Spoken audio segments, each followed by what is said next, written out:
In this video, we're going to learn how to use the record windows in CDM+. These are the windows that you use to enter, view, and update the data in your CDM+ database. CDM+ is a comprehensive solution for your church or organization's data management.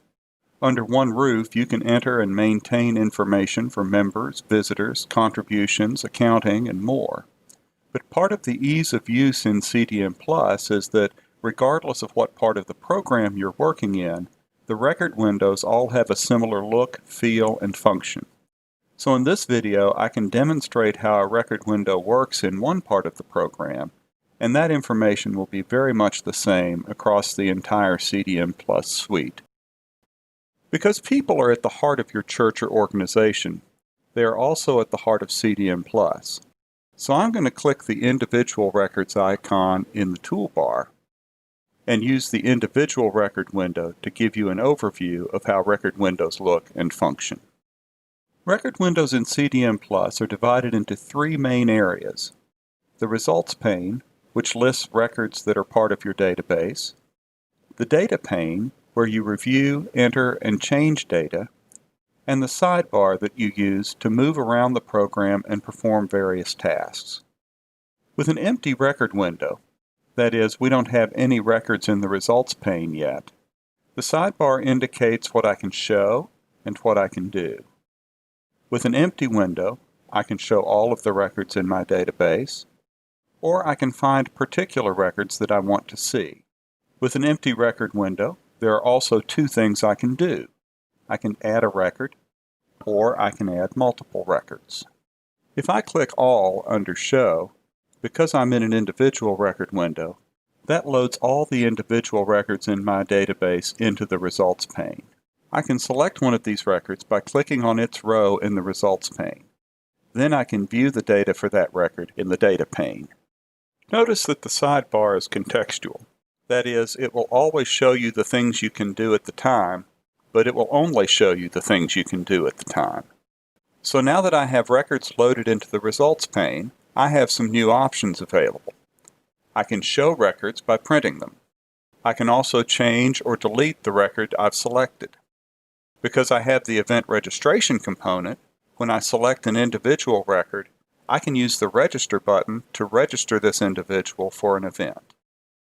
This would not be available in other parts of the program because only individuals get registered for events. And now that I have a record selected in the results pane, I have places I can go. For individuals, in this example, I can go directly to their related address record. If they have a giving unit, I can go directly to that giving unit record. Those record windows will have their own list of places you can go. We loaded all of the individual records into the results pane of our record window. But what if I only need to see some of the individuals in my database? CDM+ contains very powerful tools for searching your database, but one of the simplest is to use Find in your sidebar. This will place a line at the top of your results pane where you can enter basic searches. For example, if I only needed to see individuals in the database listed as head of household, I would use this bar and tell CDM+ to find the individual records where family status is equal to head of household. When I click Find, CDM+ loads only those records into the results pane. It also shows me the number of records it found, here to the right, underneath the results of my search. Advanced Find opens up the power of building very detailed searches of your CDM+ data, but you can accomplish many tasks using the basic Find on the record window. To put the information in the results pane in a different order, I click on the column heading. For example, if I want to sort by first name, notice that the arrow indicates that this column has been sorted.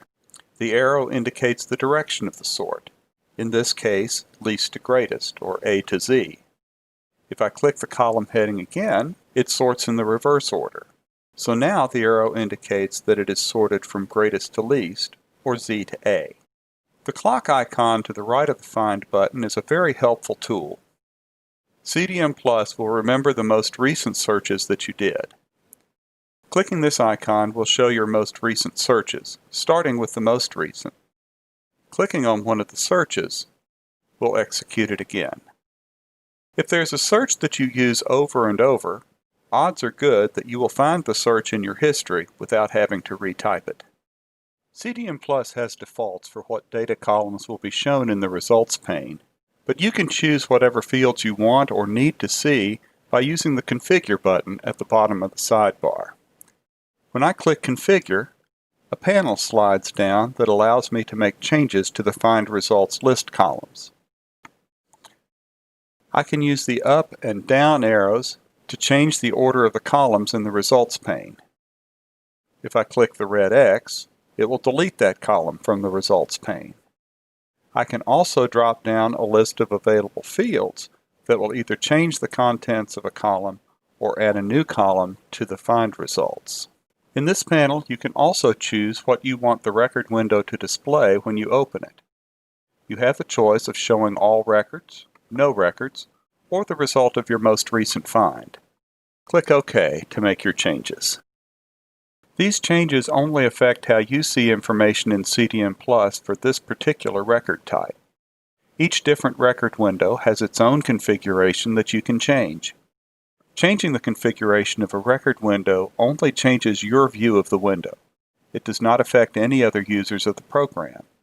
So you can customize each record window in CDM Plus to your work style and to the work that you do most often. When you select a single record from the results pane, all of the information for that record is loaded into the data pane. This is the part of the window where you review, enter, and change information. Each record in CDM Plus has several different data items associated with it. CDM Plus organizes this information into tabs that show across the top of the data pane. Clicking on a tab displays the information related to that tab. So for an individual record, I have name information. I have a phone/email tab for storing a person's phone numbers and email addresses. The Personal tab contains gender, birth date, marital status, and other personal information. As you might imagine, the Membership tab stores information about that person's relationship to the church. If I need to change a person's information in the database, I'm going to start by clicking Change. I could also begin changing a record by double-clicking its row in the results pane. Notice again that the sidebar is contextual. When you start to change information, the only options available are either to save your changes or to cancel without saving anything you may have changed. You can change information on one tab or across multiple tabs. When you're done, click Save, and your changes are saved in your database. As long as your results pane is not empty, you can use the Print button in the sidebar to choose from a list of available reports for the record type you're working with. For example, from the individual record window, I can print a directory or I can send emails, and I can do that either for the record I have selected or for all of the records that I currently have loaded in the results pane. I hope this video has helped you see how to use record windows to enter, review, and update information in your CDM Plus database. I've used individual records as my example, but as you move around the different parts of CDM Plus, you will notice that all of the record windows look and function the same. If you have questions or need help, please call 1-800-633-9581 and a member of our support team will answer your questions and help you use CDM Plus to keep your ministry moving.